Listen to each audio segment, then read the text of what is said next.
Good morning, beautiful people. All right, Amazon. Flash briefing. Amazon. Flash briefing. Jamie, here's the latest from your flash briefing. In NPR News.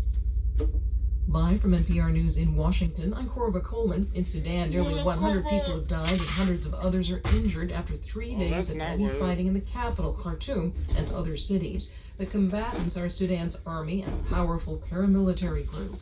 NPR's Emmanuel Akinwutu reports, despite pleas from other countries and groups, neither side is backing down. Residential and commercial streets, airports and apartment buildings in Khartoum and other parts of Sudan have turned into battlefields. On social media, citizens post footage of their homes razed with artillery and bullet holes, and the sound of jets and airstrikes, leaving bouts of smoke ballooning into the sky.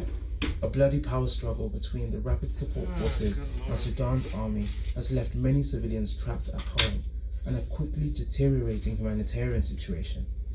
Behind the dispute is the question of how the RSF should be integrated into the army in order to resolve the political crisis since a military coup in 2021 and restore the country to civilian rule. Emmanuel Akinwutu, NPR News, Lagos. A Russian dissident has been sentenced to 25 years in prison for treason. The decision against Vladimir Kara-Murza by a Russian court is seen as politically motivated. The U.S. ambassador to Russia, Lynn Tracy, says his sentence underlines the weakness of President Putin's government, and the U.S. will continue to work for his release. The court's decision today to sentence Vladimir Kara-Murza to 25 years in prison is an attempt to silence dissent in this country. We will continue to call for his release. Kara-Murza was detained last year after he denounced Russia's war in Ukraine. The private company SpaceX says it is scrubbing today's launch of the biggest rocket ever built. Mission managers say there was a problem with pressurization. The next try for a launch of the Starship rocket won't come for at least another 48 hours in southern Texas. Stocks opened higher this morning as investors watch for corporate earnings reports. NPR's Scott Horsley tells us the Dow Jones Industrial Average rose more than 40 points in early trading. Netflix and United Airlines are both set to report quarterly earnings tomorrow, offering some insight into customers' taste, whether staying at home or traveling. Bank of America also checks in, joining other big banks that reported earnings last week.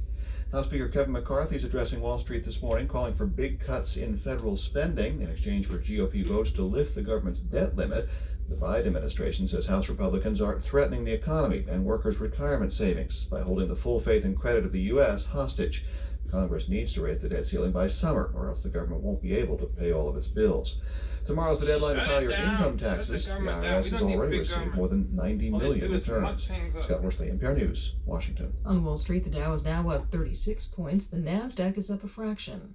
This is NPR. A Delaware judge says the defamation trial against Fox News and Fox Corp will be delayed until at least tomorrow. Lawyers are engaging in potential settlement talks between Fox and Dominion Voting Systems. Dominion is suing over lies that Fox aired about its voting machines and false claims that it changed votes away from then-President Trump in 2020. Dominion is seeking at least $1 billion in damages. The judge says today's delay is not unusual in a trial of this magnitude. Damages? Ahmad Jamal has died. He was one of the most innovative jazz pianists to emerge from the 1950s. Jamal died yesterday at the age of 92. Teresa Chia has this remembrance. Ahmad Jamal was a child prodigy. He caught the attention of jazz pianist Art Tatum when he was only a teen. No more lies being spread. Jamal's career took off in 1958 with the release of his album titled At the Pershing. We're taking this money, and we will continue to take money from you by suing you. His minimalist style influenced a number of prominent musicians, including John Coltrane and Miles Davis, who said Jamal wowed him with his concept of space, his lightness of touch, his understatement, and the way he phrases notes and chords and passages. For NPR News, I'm Teresa Chia. One of the largest sellers of wedding gowns in the U.S., David's Bridal is going to lay off workers across the country. The company filed notice with the state of Pennsylvania, saying it will lay off more than 9,000 employees. This is NPR. People need You an are the honest public news in station. public media. Why don't you Your use the mic support, to whether you invent one? donate to your local station or sign up for a program like NPR Plus, makes it possible for us to uphold the values of journalism no matter what. If you haven't already, check out the NPR Plus version of podcasts like this one and get more from the shows you love. Learn more at plus.npr.org. Listen to this podcast sponsor-free on Amazon Music with a Prime membership or any podcast app by subscribing to NPR News Now Plus at plus.npr.org. That's plus.npr.org. In NASA Suing for the right news, thing, the right reason. NASA leadership and other wrong experts will participate in the Space funds that you Foundation's get from the 38th city. Annual Come on, Space Symposium in Colorado Springs, Colorado, and the agency will air 2 NASA events. NASA will provide live coverage as 2 Roscosmos cosmonauts conduct a series of spacewalks in April and May outside the International Space Station to relocate hardware from the RISC-V module to the new multipurpose laboratory module.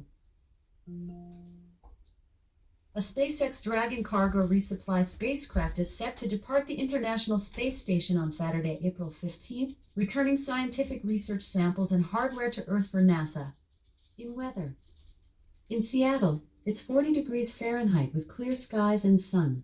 Today, you can look for showers, with a high of 53 degrees and a low of 39 degrees. From NASA.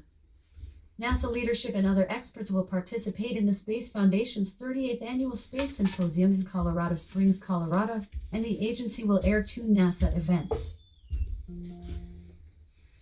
NASA will provide live coverage as 2 Roscosmos cosmonauts conduct a series of spacewalks in April and May outside the International Space Station to relocate hardware from the RISC-V module to the new multipurpose laboratory module. That'd be cool.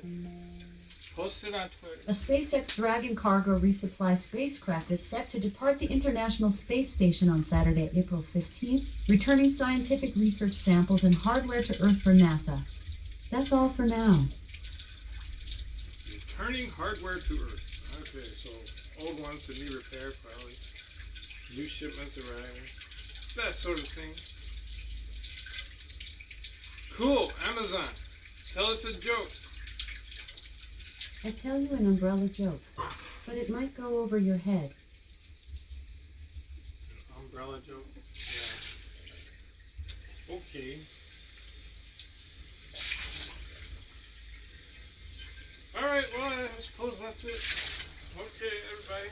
Have a great work week, since the work week has started. And take care of yourselves out there. Do your own research before you just take medicines, for example.